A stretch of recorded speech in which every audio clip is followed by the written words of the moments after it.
A라는 성실한 직장인이 살았습니다.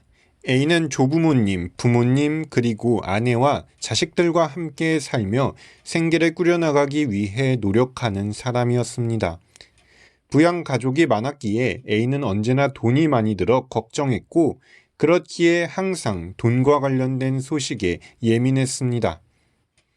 그런 상황에서 어느 날 TV를 틀었는데 이상한 소식을 들었습니다. 세금 제도가 바뀌었다는 것입니다. 앞으로는 세금을 상품으로도 납부해야 한다는 소식이었습니다. A는 이해가 가지 않았습니다. 분명히 다른 사람들도 이상하게 생각하겠지 싶어 얼른 인터넷에 들어가 댓글을 확인했습니다. 그런데 이상하게도 아무런 반응이 없었습니다. 몇몇 사람들의 댓글도 그냥 그런가 보다 하는 반응이었습니다. 인기 검색어 순위에도 새로운 세금 관련 내용이 없었습니다. A는 이럴 리가 없다고 생각했지만 아무런 반응이 없으니 어찌할 도리를 몰랐습니다. 그리고 며칠 후 세금 납부 고지서를 보았습니다. A는 당황했습니다. 자동차세로 물고기 30마리를 잡아오라는 것이었습니다. 고지서에는 물고기의 크기가 어느 정도 되어야 하는지에 관한 부가 설명이 함께 적혀 있었습니다. 화가 난 A는 시청에 전화해서 왜 세금이 물고기냐고 따졌지만 돌아오는 대답에 할 말을 잃었습니다. 여기가 우리나라에서 가장 특이한 물고기가 많이 살고 있어서 앞으로는 물고기로 납부하게 되었습니다. A는 얼른 강가에 가보았습니다. 입이 떡 벌어졌습니다. 사람들이 물고기를 잡으려고 발디딜 틈이 없었기 때문입니다. 더욱 기가 막혔던 것은 물고기를 파는 한 상인이 비싼 금액을 요구해도 물고기를 못 잡는 사람들이 사기 위해 줄을 서는 모습이었습니다. A는 혼란스러웠습니다. 그렇지만 세금을 안 낼 수는 없어 인터넷 쇼핑몰에서 낚싯대를 검색했지만 이미 매진되었다는 소식을 접했습니다.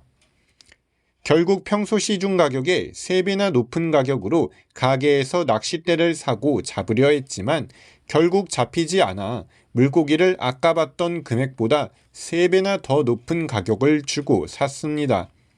물고기를 파는 상인이 그새 가격을 올렸던 것입니다.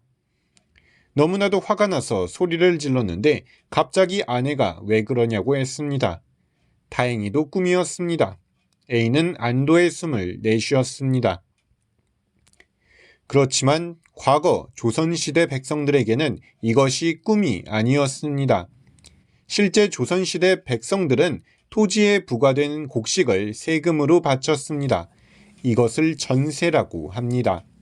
쌀이 과거에는 화폐 기능을 했기에 여기까지는 현대 세금 제도와 유사합니다. 그런데 공납이라는 세금 제도도 있었습니다. 공납은 각 지역의 특산물을 세금으로 내는 제도였습니다. 평민들의 경제적 사정과 상관없이 누구나 내야 하는 세금이었기에 백성들의 부담은 더욱 커졌습니다. 백성들은 세금을 내기 위해 산에서 토끼나 꿩, 매 등을 잡아야 하기도 했고 또 수많은 굴을 캐기도 했습니다. 그런데 이는 구하기가 쉽지 않은 측면이 컸기에 대행업자들한테 세금으로 바칠 것을 사야 하는 상황이 발생했습니다. 이러한 상품을 파는 자들을 방납업자로 불렀습니다. 방납업자들은 특산물의 몇 배에 해당하는 가격으로 팔아 큰 경제적 이득을 얻었습니다. 방납업자들의 욕심은 끝이 없었고 결국 이들은 지방관리들에게 뇌물로 부정청탁을 했습니다. 방납업자들의 물건만 공납물품으로 채택해달라는 것이었습니다.